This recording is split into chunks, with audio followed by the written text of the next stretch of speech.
Hey everyone, it's Dan from Proguides here, bringing you a way to make laning disgustingly easy. In this video, we will be breaking down how to take advantage of hiding your hero on the map and what that entails. By effectively hiding your position on the map, you can secure lanes by getting key pickoffs. With easy lanes, this can transition into stomping a game. How is it possible to do this? Well, this play is both easy and hard. The easy part of this trick is positioning your hero in trees, but the harder part is knowing the strengths and weaknesses of not only your team, but also of the enemy team.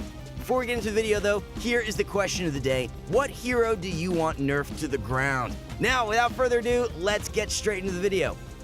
One of the easier ways to win a lane is by taking advantage of the fact that in pubs, people are usually expecting a dual lane. So when you are 3 heroes in a lane before the creeps arrive, this is a great time to get a kill on an enemy hero, whether that be a support or a core. If you want to be extra annoying, after you kill them, wait for them to TP back to the lane and kill them again. After applying this pressure, the lane is so much easier for your teammates. It is pretty much a guaranteed one lane, barring counter matchups, etc. Now that the lane is won, a rotation can be made to the side lane that has your solo teammate going at it against a dual lane. At this point, with the extra gold from the kills that was secured from before, you were able to apply great pressure to help your teammate that was forced to solo for some time. Before the support reveals themselves though, when rotating to the solo core, they can do what they did in the other lane. Essentially, bait the core with the support hiding in the tree, then swing around when an enemy hero, either support or core, are out of position. Ideally, this secures a kill for your teammate that was solo. At this point, the enemy team is feeling the pressure. Now, 2 lanes can be winning instead of going even or losing. With winning lanes comes more freedom. The support now can rotate mid for the power runes that spawn starting from minute 4. Again, ideally the support is able to help secure a kill on the enemy mid laner. In a perfect world, by hiding a support's presence in the first few minutes, your team can potentially snowball to win 3 lanes. This is fantastic, but how do you know that you can apply this pressure? Because Dota is so situational, we will be using scenarios where you should try lane, where you shouldn't try lane, and what to do with losing matchups. Your team is Sven, Crystal Maiden, Earth Spirit, Invoker, and Slardar. The enemy team is Spectre, Warlock, Void Spirit, Phoenix, and Sand King. Either of these teams could do a tri-lane to start with, but we will focus on the team with Sven to tri-lane. The supports can start in either Slardar's lane or Sven's lane. Let's take a closer look at the side lane cores. Sven has access to a stun, so does Slardar, but at level 1, Slardar will usually go Bash, especially to be a bully against Spectre. Now, looking at the enemy supports, Phoenix doesn't get Icarus dive level 1 usually, so that hero is a sitting duck, and Warlock dies without question against the aggression from Crystal Maiden, Earth Spirit, and Slardar. So either hiding before the lane starts or by going for a kill of the bounty runes will be easy pickoffs for this trio. The supports can hide again to kill the Warlock again, or to kill Spectre. If Team Sven is able to kill Spectre, then they can once again wait hiding in the trees until Spectre uses their TP to then kill her again. Now, with the lane secured, Crystal Maiden can rotate top, preferably with Earth Spirit, but even without Earth Spirit, Crystal Maiden can do so much damage to the lane that Sven is in. Crystal Maiden has access to a root in her arsenal, which Phoenix shudders at, so with a frostbite into a Sven Stormhammer, Phoenix dies despite having Icarus dive. Sand King likes sitting in his comfortable sandstorm, but at the early levels, he too is a sitting duck when you have detection. He can easily feed to a root and a stun coming from the Sven and Crystal Maiden. With either of these heroes dying, and ideally killing them again after they TP, this other lane is too easy as well. At this advantageous point, the support can stack for the core, and the core can jungle at a sickening rapid rate. An additional snowball would be for either Earth Spirit or Crystal Maiden, or even both, to rotate mid to kill the vulnerable Void Spirit. Ideally, this rotation happens before Void Spirit is level 6, but even if he is level 6, Earth Spirit has access to a silence, and Crystal Maiden has a root to hold Void Spirit in place. If the supports are able to help Invokers secure a kill on Void Spirit, the game is pretty much over for Team Spectre. In this game, the game looked quite favorable for Team Sven because they had strong early aggression, with many stuns that are powerful versus Team Spectre.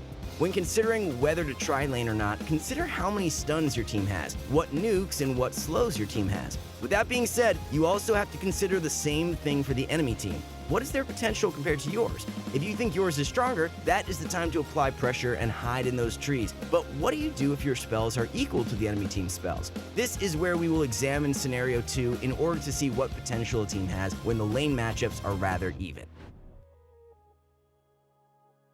Your team is Enigma, Clockwork, Jakiro, Spectre, and Magnus. The enemy team is Terrorblade, Oracle, Tusk, Death Prophet, and Venom. Tusk and Venno are incredibly scary to go up against at level 1, especially against Team Enigma. Spectre doesn't want to engage in combat at level 1, neither does Magnus nor Enigma. In other words, you definitely don't want to force a tri-lane in this particular game.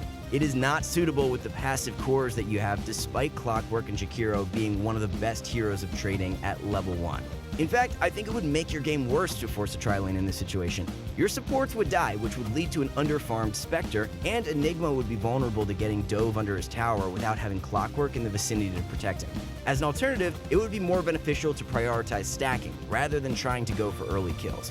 The early game will be extremely passive besides the lane where Venno and Tusk want to apply pressure, and Enigma will not want you to take his experience as the wave will come to his tower because he is denying ranged creeps with demonic conversion.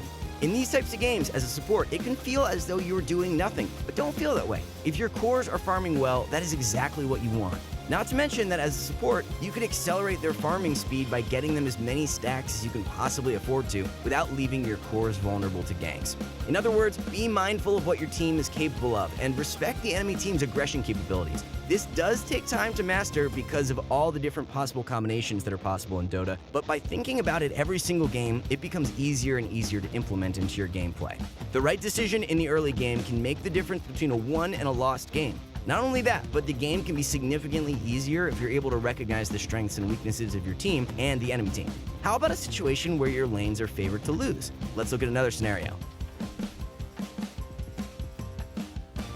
Your team is Pudge, Rubik, Terrorblade, Invoker, and Axe. The enemy team is Monkey King, Bat Rider, Lich, Morphling, and Mirana. It's easy to spot that Axe will have a bad time against Monkey King, and Terrorblade will not have a good time against Bat Rider. In this particular game, Team Pudge wants to dodge the Terrorblade versus Bat Rider matchup at all costs. Tri-laning wouldn't be effective for Team Pudge, not against the immense early strength of Team Monkey King.